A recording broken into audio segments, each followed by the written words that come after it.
Hai, kenalin, saya Heri, mahasiswa akuntansi Stikan Wita. Jadi, kali ini saya mau membahas tentang sejarah korupsi di Indonesia. Tahukah kamu, korupsi di Indonesia sudah berlangsung sejak ratusan tahun lalu dan terus berkembang hingga sekarang. Korupsi di Indonesia tidak muncul begitu saja. Ia tumbuh perlahan mengikuti perjalanan sejarah dan semakin menguat dari waktu ke waktu. Sejak ratusan tahun lalu, praktik ini sudah terjadi, bahkan sejak masa perdagangan kolonial seperti VOC. Pada masa itu, kekuasaan yang besar tanpa pengawasan membuat banyak pejabat menyalahgunakan wewenang.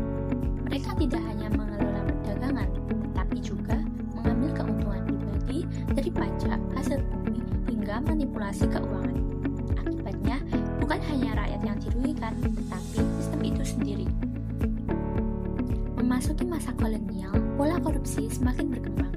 Pejabat lokal dan pihak penjajah sering bekerja sama untuk mengambil keuntungan pribadi, seperti hasil bumi dimanipulasi, pajak dibebankan secara tidak adil, dan tenaga rakyat dieksploitasi. Dari sini, korupsi mulai membentuk pola yang lebih dalam, bahkan perlahan dianggap sebagai hal yang wajar dalam kekuasaan. Setelah Indonesia merdeka, praktik ini belum sepenuhnya hilang. Pada masa pemerintahan Presiden Soekarno, kondisi ekonomi yang belum stabil membuat pengawasan terhadap anggaran negara menjadi lemah. Korupsi mulai muncul dalam bentuk penyalahgunaan jabatan dan distribusi sumber daya, meskipun saat itu masih belum terorganisir secara besar. Namun, puncak korupsi di Indonesia terjadi pada masa Orde Baru di bawah kepemimpinan Presiden Soeharto. Pada era ini, korupsi tidak lagi sekedar tindakan individu, melainkan sudah menjadi bagian dari sistem kekuasaan. Anggaran negara, proyek pembangunan, hingga sumber daya alam seperti hutan dan tambang menjadi sasaran utama. Cara yang digunakan pun semakin kompleks, mulai dari korupsi dalam pemberian proyek, nepotisme dalam penempatan jabatan, hingga praktik markup, anggaran, dan monopoli bisnis oleh kelompok tertentu. Bahkan, banyak proyek besar diberikan tanpa transparansi kepada pihak yang memiliki kedekatan dengan kekuasaan. Dampaknya sangat luas. Uang negara yang seharusnya digunakan untuk kesejahteraan rakyat justru mengalir ke kelompok tertentu. Kesenjangan ekonomi semakin tinggi dan kepercayaan masyarakat terhadap pemerintah menurun. Yang lebih berbahayanya, pada masa ini korupsi tidak lagi dianggap sebagai pelanggaran, tetapi justru menjadi budaya dalam sistem.